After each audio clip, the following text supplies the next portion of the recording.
So BC angle ని direct గా target చేస్తున్నారా, అట్లా ఏమైనా ఉన్నదా? అంటే ఇప్పుడు 9లో మీరు 4-5కి టికెట్లు ఇచ్చినారు కదా.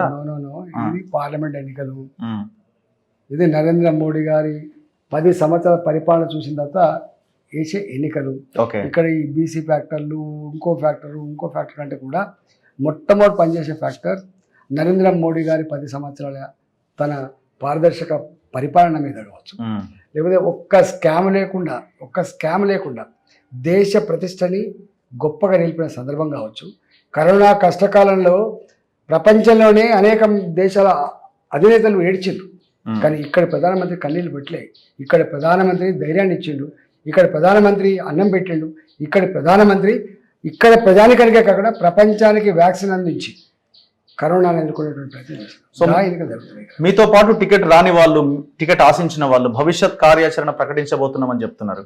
తెలియదు, జనరల్గా ఉంటాయి ఇవన్నీ.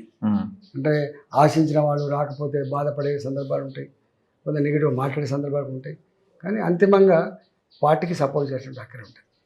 సో మీరు చాలా సందర్భాల్లో డబ్బులు లేవు, మొత్తం అంతా వ్యవహారం అటు ఇటు అయిందని. మరి ఇప్పుడు పెద్ద నియోజకవర్గం, మస్తు పైసలు కావాలి. డబ్బులతో వెళ్తారా రఘు? డబ్బులతో వెళ్తే కేసీఆర్ గెలవాలి. మొన్న మీరు తిరగటానికే మస్తు పైసలు కావాలి. చాలా పెద్ద నియోజకవర్గం, ఈ దేశంలోనే అత్యంత పెద్ద నియోజకవర్గం. రేపు మల్కాజ్గిరి అనే పార్లమెంట్ పరిధిలో ఒకసారి ఎవరు వస్తారు, ఎంతమంది వస్తారు, ఏం జరగబోతుందో తెలుస్తుంది.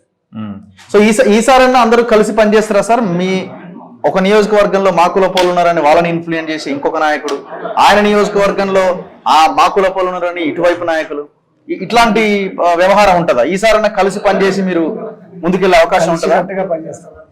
Okay, anyway thank you very much. ఇది ఈటల రాజేందర్ గారితో స్పెషల్ ఇంటర్వ్యూ. చాలా మంది వస్తా ఉన్నారు, సో నేను మధ్యలోకి వచ్చి ఇంటర్వ్యూ తీసుకున్నాను. Anyway thank you very much Etela గారు, and congratulations, all the best. చూస్తూనే ఉండండి మన తొలి వేళ.